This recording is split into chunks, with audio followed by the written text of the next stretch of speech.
We did a survey. We did. Yeah. We're doing a survey. There's a survey running. It's not like the survey ended. It is ongoing. It's going to go for at least one more week. If you want to continue responding to this thing, please do. Why do we have a survey? Because we like data. Data is important. Analytics. Yes. Numbers. This is a data-driven podcast. We wanted to find out what you guys thought about the podcast. And the good news is people seem to like us. I mean, I had planned to just go with my gut, but I mean, you seem to like this number-driven approach. So. Our gut was working, it turns out. So, really? Okay. If you would like to contribute to the survey, you can go to survey.content.town and fill out. It'll take like 5 minutes.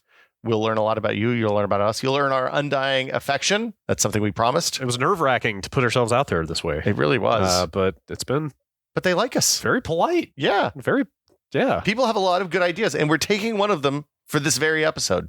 So again, it would really help us out. This isn't for advertising. Yep. It isn't for anything other than like letting us know how we're doing and helping us figure out the future of the pod. Genuinely just want to know what people like and what we should do more of and what they hate. So we can stop doing that. I love one person. There's a question that's like, what would you like us to do less? And one person was like, I can't think of anything I want you to do less, but you made me fill out this question. So that's flattering. Yeah, don't do that. Did we have a write-in? There's a bunch of we maybe put too many write-in options. Oh boy. Yeah, there we go. That's it. We can get into I don't want to get into results here, but there was one question that is very important, I think. Okay. And this banter section is going way long, but I don't care. The question was on the subject of monitors. Should Brad get new monitors? The answers, let's say number 4 answer, it was a write-in, so there's like 200 answers, but the 4 answer is yes, his ancient era 2003 era monitors are older than I am. What? We had 9 respondents that clicked that one. Oh my God. The number 3 response was no, if he waits a few more years, he can convert those tiny displays into DIY VR goggles. I need to go. 32 people liked that one. The number 2 response was no, he's happy. Leave him alone. I'm not tiny happy. Monitor haters. I'm not happy at all. Well, look, I'm just reading I don't write these. I'm just reading them. That's Actually, fair. I did write that one, but and then the number 1 answer with 334, 60% of the respondents said yes. Oh, please, yes. Well, I have good news. I am continuing down the road of my monitor journey. Yes. I moved on from TFT Central to DisplayNinja.com. There's a better resource than TFT Central? I think they're both pretty good. Okay. It's not a value judgment, just a personal preference. Yes. Display Ninja has a nice 2020 chart broken down by panel type. Ooh. By like panel manufacturer, not Asus or Acer. Yeah. But... Oh, like the people who make the panels for Asus and Acer. Like Innolux and AU Optronics, who I've mentioned before, and Panda. Yeah. Those are names that you will... Love those Panda panels. Those are the names you will become acquainted with if you want to learn who's making the actual screen in your monitor. So you're feeling good about this? You feeling like 2020 is your year? I mean, like you said, this is a data-driven podcast. I want to evaluate every single option before I make a decision. We drive that data real hard. I've waited 15 years You for look this. very uncomfortable having this conversation. I've waited 15 years for this. I'm going to make an informed decision. We have listeners younger than your monitors, Brad. I could have, if I was a normal person, I probably could have gone through 3 monitor cycles in that time. What's the average upgrade cycle or lifespan? I can for tell somebody's monitor. Like, how often do you buy a monitor? I went from a CRT, like a Sony Trinitron CRT that they were throwing away at work because nobody wanted it anymore because it was too heavy, to a 2405, the big brother of your, the first of the great Dell 24-inch panels, and then I got a 3000, like a 30-inch Dell panel at some point in there, like 2007, 2008. And I used those as a pair. And then I had that 3000 until I got a wide LG like 4 or 5 years ago. Okay. All right. And then I got the G-Sync monitor. That's reasonable. So I've had probably 5 monitors in the time you've had those two. That's pretty reasonable. Four, Acer just put out a brand new monitor. It's 24-inch. It's got FreeSync, 144 hertz. Okay. It's almost everything I want in a monitor except that it's only 1080p, but it's so cheap. It's like 140. That's an esports monitor right there. It's IPS also. Like it's the only thing I don't like about it is it's 1080p at 24 inch. You want a 1440p? Yeah, like okay. The dot pitch even does that make me sound old? I mean, everything we've talked about so far. To say dot pitch, old. should I say pixel density? Pixel density. The pixel density of 1080p at 24 inch is kind of rotten. It's pretty low. Yeah, it's pretty. It'd low. Be pretty chunky. Yeah, so that's a deal breaker. But it's so cheap. I'm thinking about you just get one of those and then get something nice for your main monitor and use that one for games and Yeah. Should we start a podcast? Sure.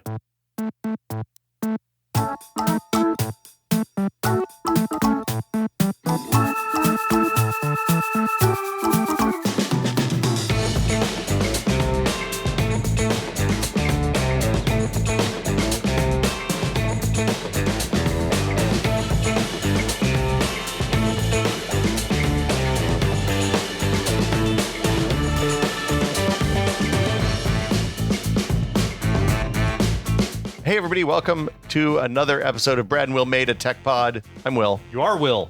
Who am I? You are Brad. Right, that's me. Yes, hello. Hello, Brad. It's been a little bit since we did this. This is an evening recording. Yeah, I'm a late in the day kind of situation. Usually we do this first thing in the morning, and it's like we get a cup of coffee, have a pastry, pod. The brain is winding down at this hour. Today I hope the brain's not winding down because we've got a lot of work to do. We got to dip into the memory banks here. Yeah, this is something that came from one of the survey results. They said, "Hey, we like for you guys to argue about things." I like to argue about stuff. I mean, in a benevolent kind of jovial way. It's best to argue about things that don't matter at all. Politely too. Which those are the best arguments. Perfect for where we are. We're going to rank the Windows. Ranking of Windows. No, that's a registered trademark of CBS. Oh, okay. You got to be careful with that. All right, sorry. We're going to make an ordered list. We're listing the windows. What kind of pun can we come up with here for this? Like the window. Eyes on windows. Window blinds.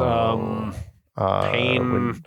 What do we got? Bringing the window pane. Shade. P-A-Y-N-E. Double pane. Man, windows are boring.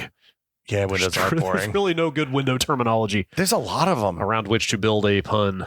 What was your first Windows, Brad? 3.1. Yeah, me too. 3.1. No, I had 3.0 actually for a little bit on my way. Okay, well, that's.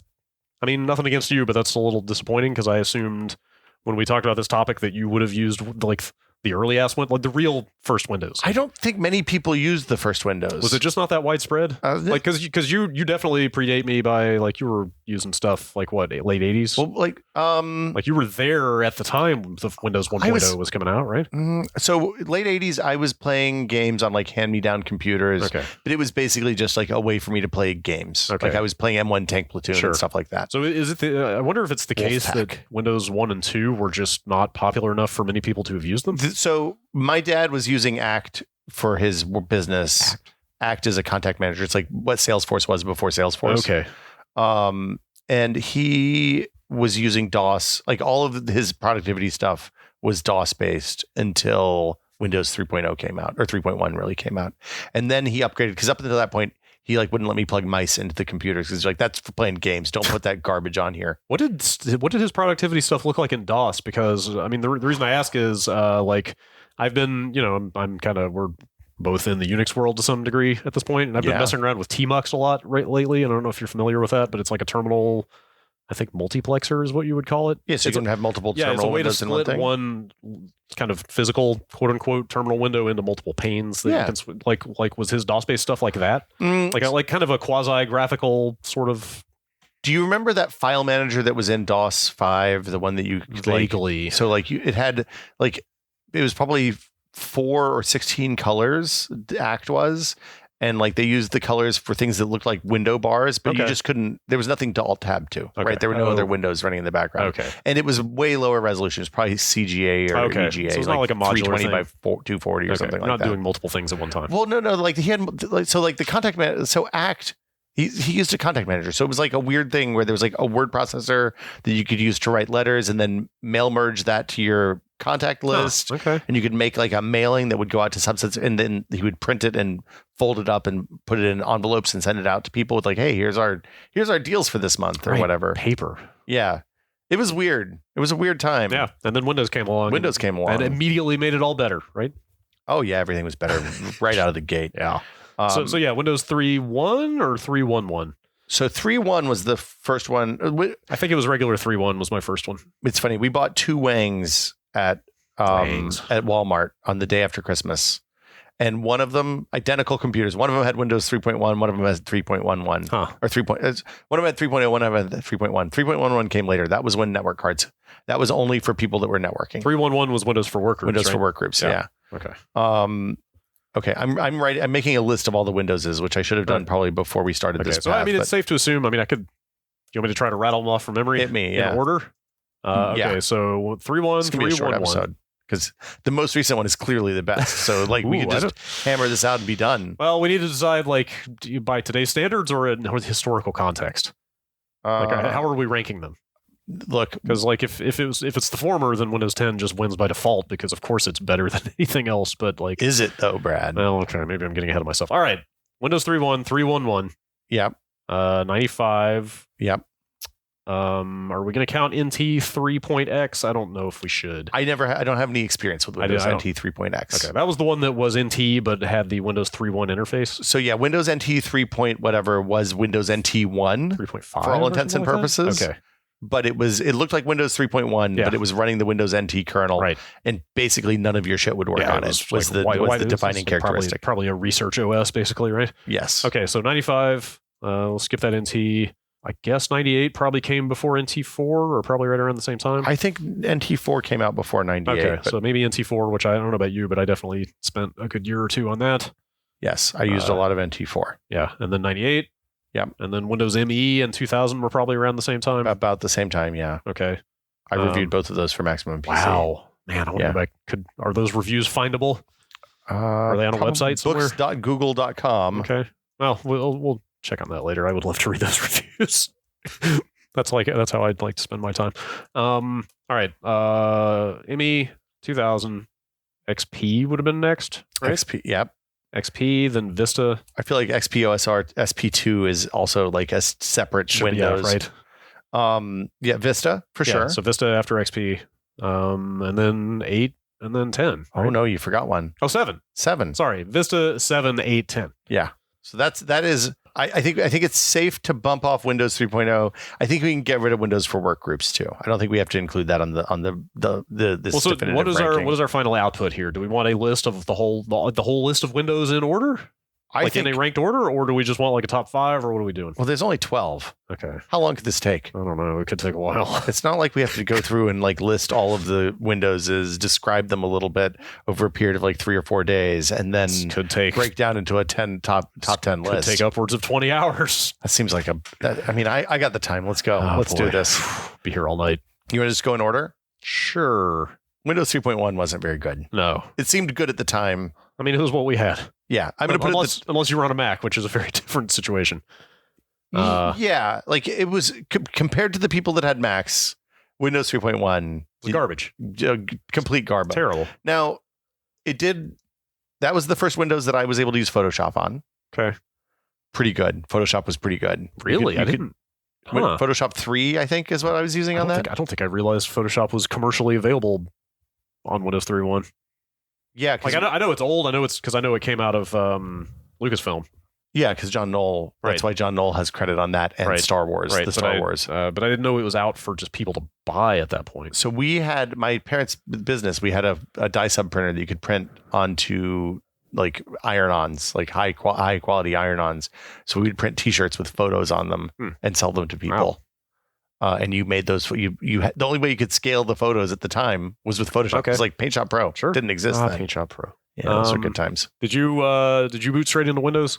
Did you put Win in your AutoExec.bat? Look, on that computer, yes. Okay. On my computer, I was the guy that you came to on the dorm floor if you wanted like a boot disk that would make TIE Fighter work on your computer. Sure. I could hook you up. I see. Yeah. Okay. So Windows 3.1, like, it didn't have a desktop. There was no start button. No. It, like, if you've never seen Windows 3.1, go back and look at it. You wouldn't recognize it. It's basically like a window with some shortcuts to DOS programs because that was all that there was for it when it launched. Program Manager. Remember that? Yeah, Program Manager. Like that was the shell, right? That was the graphical shell. Eventually became Explorer.exe. If you can even call that a shell. Yeah. Like, I'm trying to think because like you pretty much ran everything in Windows 3.1 full screen, right? Like there was kind of nothing you didn't maximize. You could. I mean, because you like could hit the tile button. Well, you could, yeah, sure, but but it didn't have a proper desktop. Like you weren't really working with like objects. You could open File Manager, but there was no Windows at that point. Windows didn't do anything weird with your file system. It was single user, so there's no like users There was no users file with different files for different users. No permissions on the machine, so anybody could do whatever the hell they wanted. Right. When you opened up File Manager, you saw a C:, and if you were lucky enough, you had 2 drives. You saw D:, and then probably a little picture of a floppy disk. Yeah. And or maybe 2. A CD-ROM. If you had a 5 and a 1/4 and a 3.5. Wow. You didn't? No. Really? I don't think I ever had a 5 1/4. Oh my God. Yeah. Our first family computer had both. Wow. Yeah. Fancy. First and only, I should say. Like we just had that one. We were just DDHD is what we were. Yeah. 3.5 inch. Sure. Okay. So Windows 3.1, top of the list. also bottom of the list for right now. I started to say good first effort, but no, it really wasn't very good at all. I mean, it was missing some. Like, it didn't have font managers. There was all sorts of weird stuff It didn't have. Do you remember Trumpet Windsock? Oh yeah, I paid $100 for a copy of Trumpet Windsock. It did not have its own built-in TCP/IP stack. Yeah, it's funny. Not that anybody was getting on the internet at that time. Well, the box that I got this company would package up that software, Trumpet Windsock Navigator, all the dialer, all the stuff that you needed to get online, and I ordered that and Windows 95 at the same time. Oops. And Windows 90, they both showed up on the same day. Oops. And I was like, shit. I installed Windows. I was like, this is awesome. I put this Windsock stuff on here. Get on the internet. I installed it and immediately jacked up the entire dialer system on Windows 95 and had to reinstall Windows as the second thing I did on Windows 95. Yeah. So, okay. So Windows 95. Yeah. This is a big deal. Yes. Are we just passing 3.11? Like, it's kind of the same thing. It's the same thing. 3.11 basically is 3.1 with some networking built in. Probably just group those together. I'll put /3.11. I spent months reading about Windows 95 in computer magazines. I was so excited for that thing. It was a big deal. Yeah. Like, people lined up. I mean, I remember like the cultural zeitgeist. Like, they bought that Rolling Stones song. Yeah. Brian Eno did the startup sound. Dun, dun, dun, dun, dun, dun. It was the most expensive commercial music ever made. Yeah. I think he got royalty. I can't remember. There was an article about it in Rolling Stone or something. Wow. But I feel like he got royalties on every copy of Windows. There's a fucking Weezer video on the disc. There's the Weezer. I think it's Buddy Holly. But there's an Edie Brickell video on there. That's only on the later versions, I think. Are you sure? No, I got a day one. You got a day one? We bought a day one. Did you get a CD or did you get discs? CD. Oh. I doubt I'm sure the floppy version didn't come with any of this stuff. No, I'm sure. It was the Weezer. It was Edie Brickell. I believe there was a sword fight, or there was some kind of clip from Rob Roy. Yeah, the Liam Neeson film. Yep. Then just to be clear, these videos were maybe 120 by 200 pixels or something like that. They were real low res. Yeah. Yes. Bad stuff. I don't even know what codec that might possibly have been using. But okay, so here's things that Windows 95 didn't have. Okay. A web browser. Yeah, but. You didn't have, no, I'm just saying there was nothing built in. You're right. But I'm already in judgmental mode here. Like, I don't know that I can hold that against them. Oh no, I don't think this is just a historical novelty for me. Like, can you imagine firing up a new operating system on a computer and not having a web browser? No, I definitely can't. But also, how did I get Netscape onto that machine? You grabbed an FTP client from your shell using Kermit or something like that. I don't remember doing that. Or used links. Or I don't think I was that savvy at that time. I don't know. Maybe you got a floppy from somebody down the street. Maybe my ISP gave us a floppy disk install of Netscape Navigator. CD-ROM probably. I forget. You downloaded it from AOL before you switched over to a real ISP. Yes. Windows 95 was a big deal. I'm gonna cultural zeitgeist aside, like, you had a desktop. Yeah. So you had a place to store files. That was the thing that I was so excited about, was the idea that you could drag a file right onto a desktop and just move it around wherever you wanted to. I guess I was easily amused, but also, like, there wasn't an option to boot straight into DOS anymore. Right. With Windows 3.1, you had to actively choose by putting win in the autoexec.bat file to launch Windows. With this, there's no Windows. It had that little shutdown screen. It was like, hey, it's safe to power off your PC now. Right. Because PCs used to have physical clicky buttons on the front and the back. Remember how gross and low res that shutdown screen looked? Oh, yeah. And the startup screen, because they were both just like running in probably VGA mode? Probably. Because it was before. Probably less than VGA mode. Because it must have been before the graphics card driver loaded in. Yeah. Or the graphics driver, It was running in like DOS mode. Yeah. Yeah, it was like whatever low-res VGA mode they could draw to the screen in. Do you remember people used to argue about whether Windows 95 was a shell or an operating system? I don't think I was in quite that level of nerdiness to be exposed to that kind of argument. So when you went to like the screwdriver shop, they'd always say, this is just a shell that runs on top of DOS. This is more Microsoft bullshit. I wish I had known those graybeards back then. Oh, that was not a good time. My life might have taken a very different turn. So okay, I'm going to put something controversial out here. Yeah. I think Windows 95 better than Windows 3.1. I think I'm fine with that. Okay. I think I can get down with that. I'm gonna say up front that nostalgia is gonna weigh fairly heavy in my judgments here. Yeah. I mean, when was the last time you used Windows 95? It felt fast too. That was the other thing. Sure. I was on sure, I guess so. I was on like a Pentium 60 or something at that point, and I was like, "This is pretty speedy." Yeah, I was on a. Let me think. I think I spent most of my time on a Pentium 75 in Windows 95. So it's a nice computer. Yeah. Okay. 16 megabytes of RAM. 16 megabytes. 16 meg. I think that's right. Or maybe it was 8. I had 8. It might have been 8. I can't remember. We were still in the backlash of the Taiwanese memory manufacturer fire there. We were still digging out of that hole. I remember, I'm trying to think. I feel like my overall impression of Windows 95 was pretty positive. So in comparison to 95 and just like generally the things that it lets you do. Well, so there were some problems with Windows 95. Yeah. Out of the box, the OSR 1 version, whatever the initial release was, didn't support FAT32. That's right. So if you had a drive, OSR2 was the big... Windows 95 OSR2 was like the actual good Windows 95, right? That's exactly right. Yeah. Because, God, I totally forgot. You're right. They didn't add FAT32. There was something else that added, and I forget what it was. Internet Explorer came with it. With OSR2? With OSR2. Okay. That was the first thing. That was the first version. And you couldn't get OSR2 at the store. So Microsoft, if you went and bought a boxed copy of Windows 95, you would get the old version. There was no Windows Update at this point. Oh, no, totally. Yeah, you couldn't update. Like, you had to download patches. You had to go to a knowledge base article and click a download button Do you remember, and I think it was on 95, that they bundled OS updates with the web browser with Internet Explorer?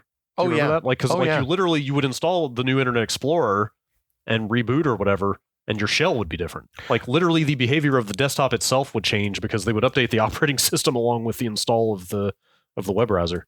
Well, I want to say Windows Update was a thing you could download eventually for Windows 95. Was it really? Are you sure? I'm not. It turns out this is a thing that's impossible to search for. I feel like I remember the system update process being very scattershot for a long time. It may have become I know Windows Update was in Windows 98. Was it really? Yeah. Okay. Maybe you're right. When did Windows Update come out? June 2005. Wait. But it only supported hey, there's a Wikipedia article for Windows Update. I should have known.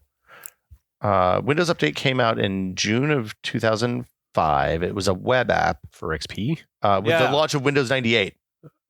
Oh, wait, what? Sorry. That can't be in 2005. Nope, this is bad information. That was 1998. 2005 must have been an XP thing. It was, 98. Did I say 2008? You said 2005. Wow, so Windows Update, Windows 98, and it was supported Windows 90X and the entire Windows NT family. And so it came out way later, 498. Is that what you're saying? I'd say it was backported to Windows 98. Okay, so at the time when 95 and 98 were new, that didn't exist. No, I thought it shipped with the Windows 98. I don't think so. I really don't. It may have just been a web app. Yeah, it was introduced as a web app with the launch of Windows 98 and offered additional desktop themes, games, device drivers, and things such as NetMeeting. Okay, but it probably wasn't automated in any way. It was not automated. You had to go hit a button. It was just like, here's all the stuff you need. Download this and run it. Yeah, you can get what was that? The tools thing? Plus? No, not. Oh, wow, Plus. You remember Plus? Yeah, you got Pinball. Oh, are you talking about Power Tools? Power Tools, yeah. Power Tools was great. It was backported to Windows 95 and NT4. Okay. So no way to update, basically, except for manually update. Yeah, Windows 95 was a mess. I don't remember which Internet Explorer it was, but there was one that would, and it was subtle. It wasn't a big change, but it was like just little things around. It put the search bar on your taskbar, the Internet search bar. Did it? Yeah. I don't remember you could type a URL into the bar in your task. The Internet was very important. You know what it was HTML on the desktop. There was a period. Active Desktop and all that stuff. You remember Active Desktop? There was a period where you could like the desktop was technically a web page. We got to talk about widgets at some point. Man, this is ugh. What was the I feel like 95 and 98 are rapidly falling down my list as we talk about this 98 was the one that had Active Desktop stuff. That came out with 98. So and post OSR2. Yes, it was I think it was built into 98, but it got grafted onto 95 if you installed like IE 6, 5. It was probably earlier than that. Probably earlier than IE 6. 3. 3 maybe? Might have been 3. Yeah. Wow. Okay, so that stuff was bad. Still, even with all that, Windows 95 better than Windows 3.1. Yes, no doubt in my mind. Sure. Windows 98 better than 95? Well, wait, hold on. You're jumping ahead. On October 24th, 1996, Windows NT 4.0 was released. It really came out that early? Yes. I didn't run it until like 98. That was a good choice because there was no driver support yes. before that point. Yeah. So NT4 shipped. It was the first, looked like Windows 95 running the NT kernel, 32-bit software, really stable, multi-user stuff. It was the first Windows that had permissions. Did it really? Yeah. I guess it did have user accounts. Yeah, you had user accounts. Okay. So you could run multiple people on the same terminal. Yeah. All the computer labs at my university used that almost immediately because they could lock us out from doing anything fun. Great. We couldn't install any viruses by accident by downloading weird shit, and they could make us not be able to use the web browser on the computer in the lab. Yeah. Because, why would you need a web browser? All that aside, it supported OpenGL. So you play games. Yes. Well, some. We're talking about this a little out of order because, like I said, I ran 98 before I ran NT, even though NT came out before 98. Mm-hmm. So I guess NT was a little more mature. What I remember is that the DirectX support was really bad in NT4. Yeah, you'd lose like 30% of your frames. Not only that, I think it only supported I want to say DX5 might have been happening on 98 at that point, but I think NT only went up through I think DX3 was the highest that NT went. I don't think DirectX. I feel like DirectX was. I'd swear there was a primitive version of DirectX that would work on NT, and you could get some support, but not much. I remember not being able to play Tom Clancy's SSN on Windows NT4. Right, newer games did not work. Newer DirectX games definitely did not work, but yeah, anything OpenGL did. So all the Quake and derivatives were fine, which was most of what I was playing at that point. Wow, the first version of DirectX was released in 95. Yeah. Huh. Okay, so most normal people didn't run Windows NT, but it was great if you were doing it in a work environment. I don't know where to put this one. This one's tough for me. I mean, multiple users, very important. I remember there was a little starry sky, night sky motif on the login window, and I thought that was very cool. It had a really good startup sound, too. Yes, it had some good startup sounds. Yeah. Or some good system sounds. Yeah. I felt really cool running Windows NT. Same. Even though it was kind of ridiculous. You know what? I used Windows NT, so I dual booted at that point. And I used NT. It also supported NTFS, which was the first place we probably saw that. Yeah. I dual booted Windows 95 and NT4 because I could get NT4 from the school for basically nothing. And I did work, I did my schoolwork on NT4 and played Quake. And then all the other games were on Windows 95. That makes sense. I think this is better than Windows 95. You're probably right. I mean, I am thinking back on all the limitations it had, but... I mean, I remember having trouble getting a Sound Blaster to work. Right. Yeah, the hardware support was a little spottier. Not that it was great in Windows 95 or 98. Plug and play was a very slow start. There was no plug and play in Windows 95, really. They advertised it. They said there was. Itsy bitsy. I know, that's what I'm saying. I'm not saying it worked well. I'm just saying that they claimed it was a feature. Oh, you know what OSR2 added to?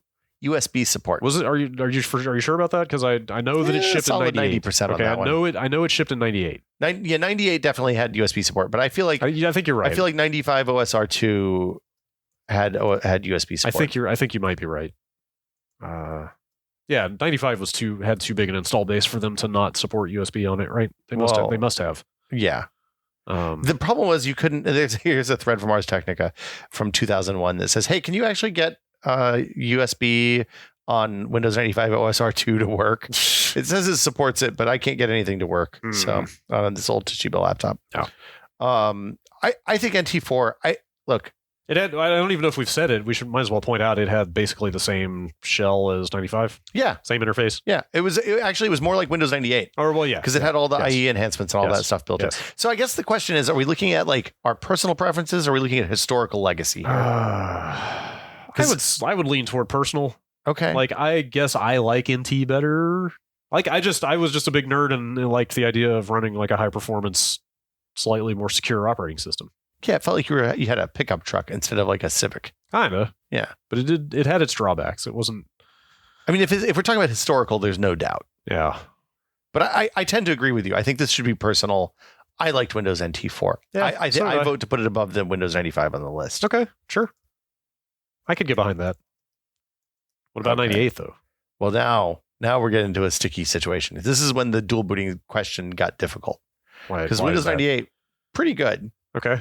This is Windows 98. I had a K6 that had USB ports on the motherboard for the first time. Yeah. You can actually use the USB ports in Windows 98. Sure. Oh, not in NT? Not in NT. Oh, really? Oh, no, you could use them in... I That's a good question. It probably supported USB, but I don't know.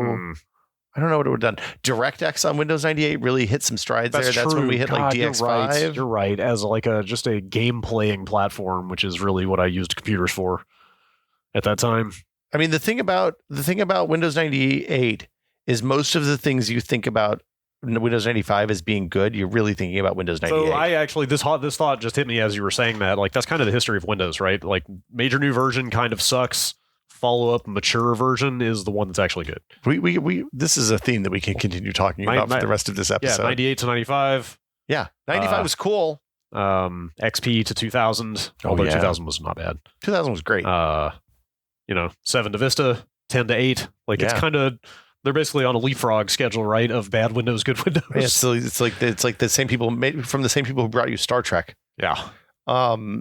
So yeah. I would argue that Windows 98 probably the best Windows we've seen yet here. Because look, IE was built in. I mean, I love the idea of a nice unified 32-bit kernel, even though like that didn't really affect what I was doing that much. But I just liked the idea that the resources were more efficiently managed and X, Y, and Z. Windows 98 supported stuff like ACPI. But you're right, 98 had better support for stuff you actually wanted to. Yep, FAT32 was built in. Yeah, you went to the store, you bought a copy off the shelf, you knew it was going to work with your hardware. Yeah. If you had a USB printer, probably that's all the devices. Like I would say at that point, we probably had USB printers and maybe USB modems, but I feel like those were mostly serial. USB modems. I'm trying to think. God, really? I don't know. What was the first USB device? Like at that point, remember, this is around the time I got that first Rio MP3 player and it connected with the parallel port. I'm trying to think. I cannot remember like what early USB devices I was even using.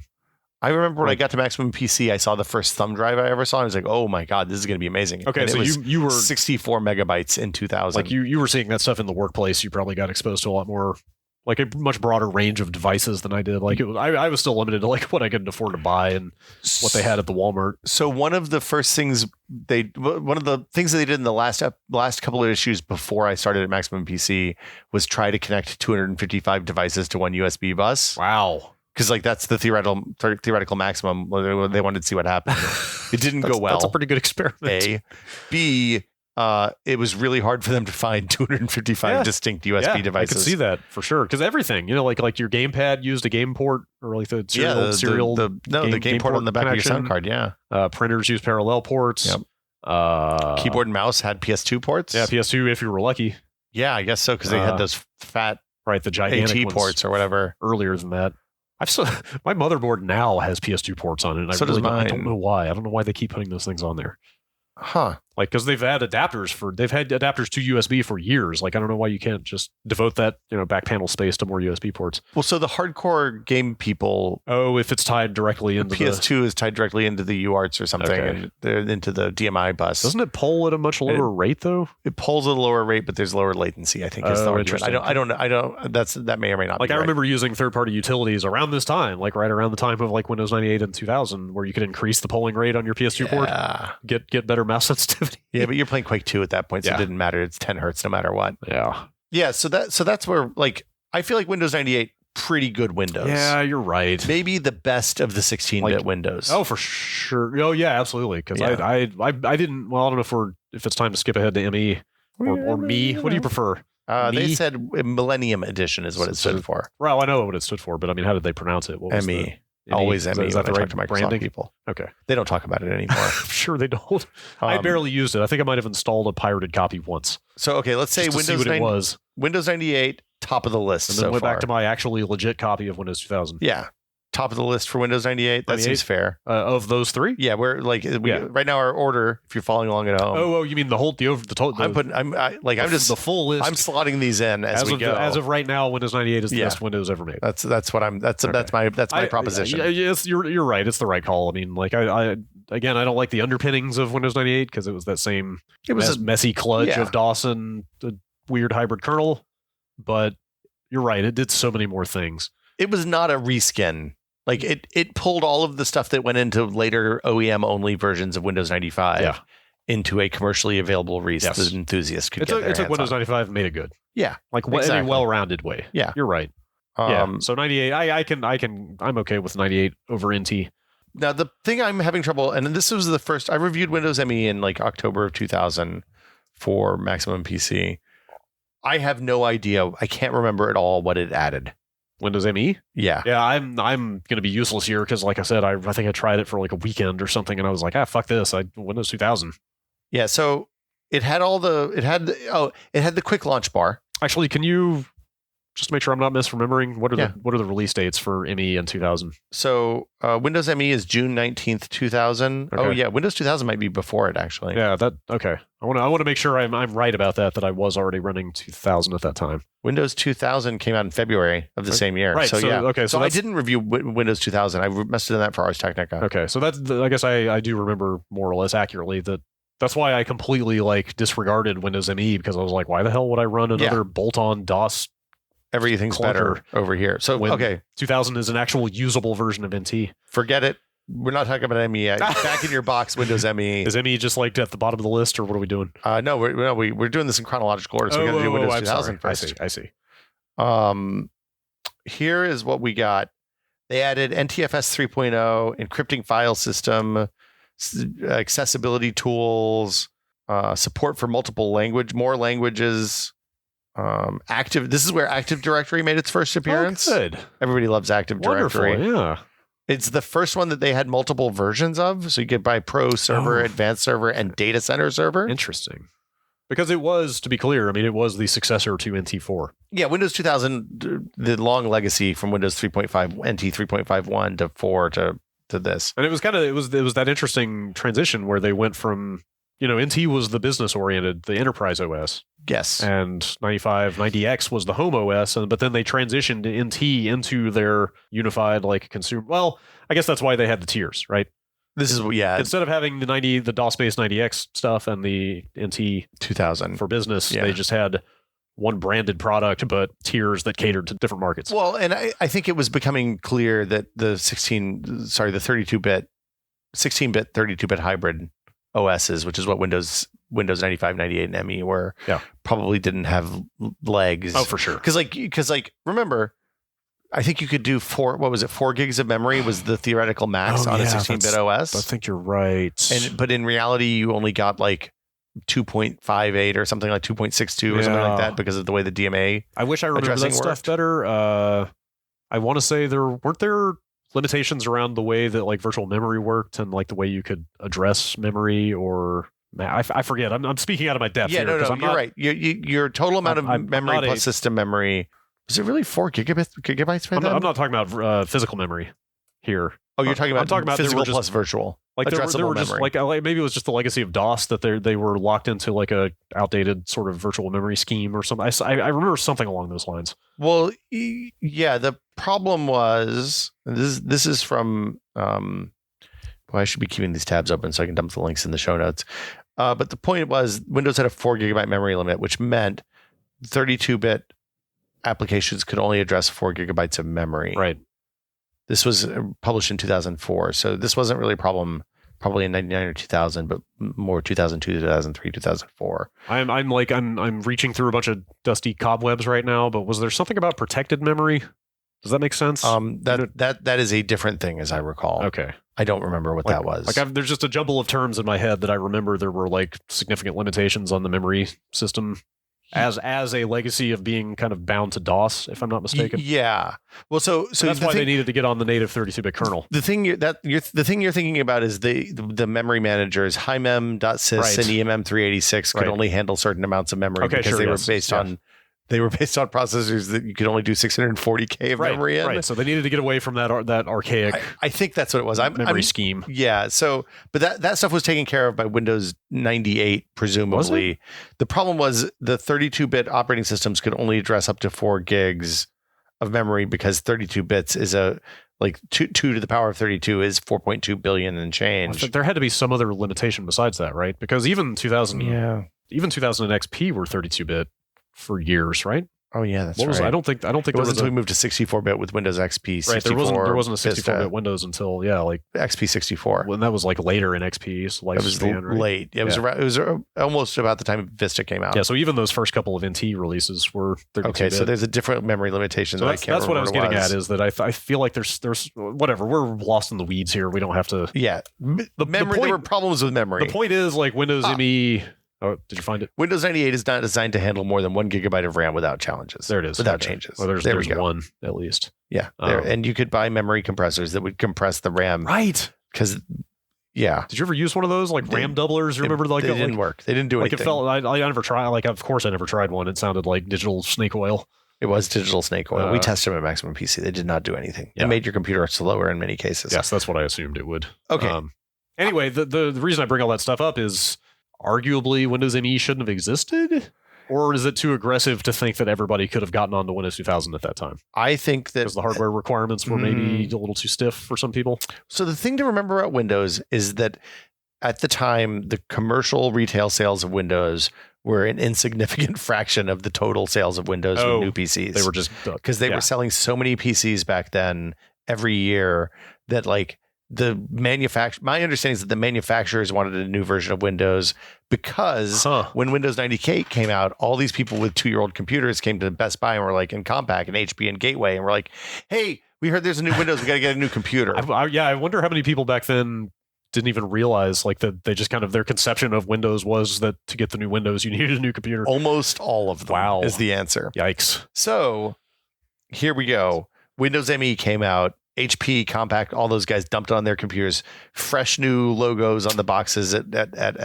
Best Buy and CompUSA and all that stuff. From a consumer standpoint, I don't know that refutes my argument that it shouldn't have existed.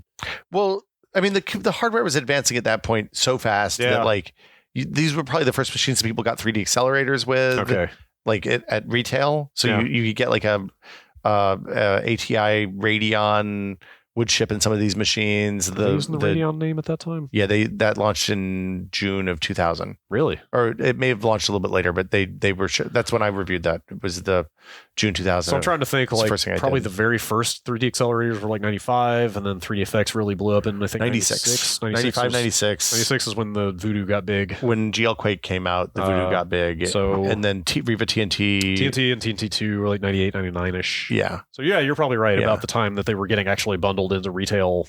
Yeah, so you would see Riva 128s and TNT2s in commercially available machines, like starting in 98, rather than integrated. So there's probably an argument that like there was a hardware spec that Windows ME made sense for.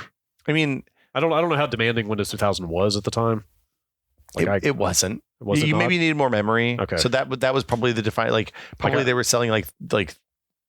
I can't even remember what the amount of memory a machine would have had at that point. It would probably been like 256 megs. That sounds right. Gosh, I should have brought old Maximum PCs over for this. This would have been fun. But the point is, they got rid of DOS with Windows ME, so you couldn't. Wait, did they? Yeah, you couldn't exit out of Windows at that point anymore. Okay, and go to a DOS prompt. You could just run a command line from inside Windows 9. Okay, Windows maybe I'm being a little too hard on ME then, because I thought it was still bound up in all that stuff. Well, that was kind of a not feature because like it didn't hurt. DOS wasn't hurting anybody, Brad. It wasn't a bad guy. Well, I mean, I was under the impression that running on top of DOS is part of what was constraining. No, that was just shit they said. And none of that mattered. The point is you couldn't shell out and play TIE Fighter anymore. Yeah. You had to load it inside a window inside Windows ME. So that stuff all went away. Yeah. I think that's around the time DOSBox development started. That would make sense. Interestingly enough, with that and XP coming. I just don't know much about ME. So it shipped with IE 5.5, Windows Media Player 7, and you got Windows Movie Maker with it, which was the first free video editor that I ever saw. Okay. I don't know how you got video onto the computer, but that's a different problem for a different day. Probably some Matrox card. And it incorporated some of the stuff that they learned. Like it was designed to be an easier onboard than Windows 98 was, basically. And Windows 2000 was a nightmare install process. It was really hard. Was it really? Yeah, it was like they asked you a bunch of questions. Well, you had to repartition your hard drive because it needed NTFS. Oh, right. Yeah. I guess that's the type of stuff I've always enjoyed the most because you're a huge nerd like me. It makes you learn a bunch of new stuff. Yeah. I would put ME pretty low. So hold on, we got to put Windows 2000 down first. You think Windows 2000 is above 98? For me, yes, absolutely. I could not get onto it fast enough. Because it was what I liked about NT4, but in a mostly usable consumer-oriented OS, and it supported full DirectX. Right, that's what I'm saying. Like it was usable as a full. It could be your own only Windows for the most part, basically. I feel like when Windows 2000 came out, it became my primary Windows, That's exactly and I started booting over. That's exactly it. Less. Yes. I don't think I even dual booted at that point. I think Windows 2000 was it for me. So I had Windows 98 because I still had games that wouldn't run right. God, were there? You know why I had Windows 98? Because EA's copy protection for review games didn't run on Windows 2000. I'm pretty sure, if I remember, I was aggressive enough about wanting to get off of the old Windows and get onto this NT-based stuff that I just gave up on whatever didn't work. I'm pretty sure is the direction that I went. Okay, you're making a strong argument here. I'm going to say... Like, I wanted the performance. I wanted the efficient use of resources that a modern OS could provide. So far... not feel like I was like... bound to this archaic old platform. So far, we're trending toward every new version of Windows is better than the one that came before. That is my concern, is kind of how this list is going to net out. Yeah. You know what? We have Vista coming. Yeah. I think we're going to be okay. For sure. And 8, for that matter. Oh, yeah, 8. Oof. You know what? I maybe don't love XP as much as some people. But we'll get to it. Wow. We'll get there. Wow. Yeah, like Windows 2000 was... it had Windows updates, so when I had to make it Y2K compliant, I could just... Oh no, it was already Y2K. It came out after Y2K. Yeah. I must have been running betas beforehand. Probably illicitly obtained betas if I had to guess. Oops. Don't tell anybody. You know what? I can put, let's put Windows 2000 above Windows 98. And then I'm going to like jump straight ahead to Windows ME. And I think that should be below Windows 3.1. Wow. Yeah. Whoa. Huh. I don't know. I could see it below 95. Okay. Why? Why would you put it above Windows 3.1? The first good Windows. It's like kind of the first Windows period. Yeah, there were Windows before, but I mean, ME at least had all of the sort of interface evolutions and like kind of incremental improvements of the previous two. Yeah. Like it cost $100. Did it really? Yeah, they charged money for OSs back then, remember? I guess that's kind of rough. Well, they still do. Kind of. Like ME, what I'm saying is ME in a vacuum is a better 98, right? Like it's not a bad thing. It's just that... But 98 was still just fine. It had Windows Update. I guess you're right. It had all the DirectXs. Well, it had DOS. You could play TIE Fighter. Well, that's true. Yeah, TIE Fighter was still good back then. Like in my mind, getting off of DOS is an advantage, but when you put it that way, that there were DOS... Because you're right, you couldn't just run DOS stuff in Windows very well. No, it was bad. Especially, God forbid you wanted to try like a DOS thing that ran in a... I don't think you could play Quake on a Windows ME machine because it was a DOS game. It was a DOS 4GW game. Well, GL Quake was a Windows application, though. Oh, right. Yeah, you could play GL Quake because that's what you would have been playing by then. I mean, I was a lunatic who kept playing software Quake even after I had a Voodoo. Oh, it was way faster. Because I had a way higher frame rate. Yeah, of course. Probably played better.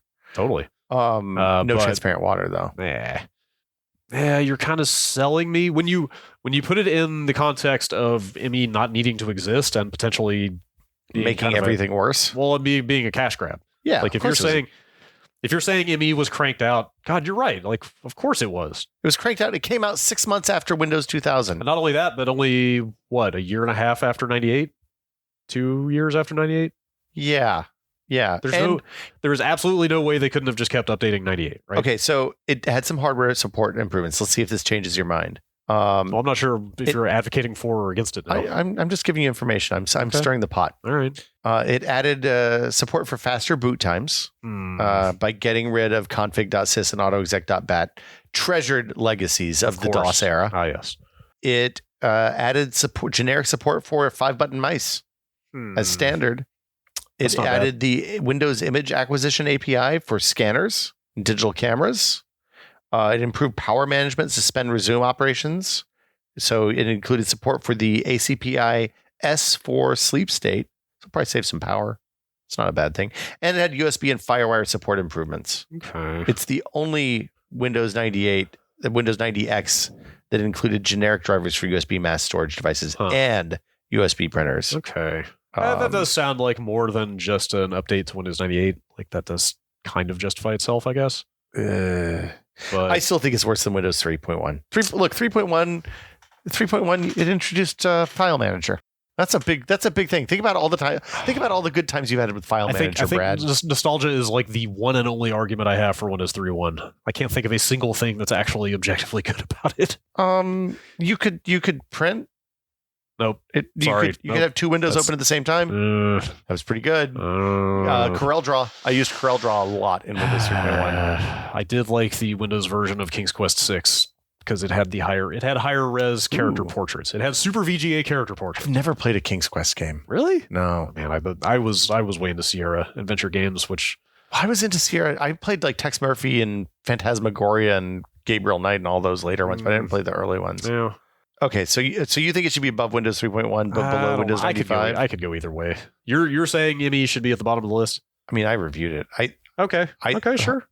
You definitely have got a more authoritative view on it than I do. Let's see what Past Me said about Windows ME. Are you gonna find that review? Here we go. Google Books, Maximum PC, January 2000. It'd be October 2000, I think. Okay, I found it. This is my review. It's the first Windows review I did for Maximum PC. This is exciting. I'm actually how many pages did you? It got one page. Wait, in the magazine? In the magazine. It was only wow. Look, we only had 50 pages of content a month. That's fair. Also, it was the third of these Windows. Yeah. It was not exactly Windows 95. I did a whole, you know what? It's not true. I did the Windows 2000 review as a freelancer. Okay. And that was in like 6 months before this. Okay. So Oh, I'm sorry. Go ahead. No, go ahead. Did you score these reviews? Yes, they have a number attached. This is back when I still believed in numbers. Do you want to drop that? Do you want to drop that at the top, or it's like, what do you think is better? You think this is a top? You think lead with the? You know what? Actually, characterize your review, and then I'll see if I can guess. Windows. This is on page 82 of the October 2000 Maximum PC. Okay. Windows Millennium Edition. We did not call it Win ME. Not much more than a Windows 98 refresh. Wow. The pluses are easier to use than Windows 98, almost impossible to break. It added System Restore for people who like to break their computers. Yeah. Movie Maker, better hardware support. Minuses, no new interface changes, no faster than Windows 98. I gave it a 6 out of 10. Out of 10. Yeah, that sounds about right. And it was $60 for an upgrade. It wasn't $100 for an upgrade. That's not too bad. Yeah, that's okay. That's a reasonable upgrade fee, but that is also kind of an underwhelming upgrade. It said Windows ME might tempt power users, but the new OS doesn't improve boot times or benchmarks. We recommend that you wait for ME until your next new system purchase. If you do plan to purchase ME, make sure you pick it up before the introductory upgrade price of $60 expires in January. I think good advice. I may have come around to your argument.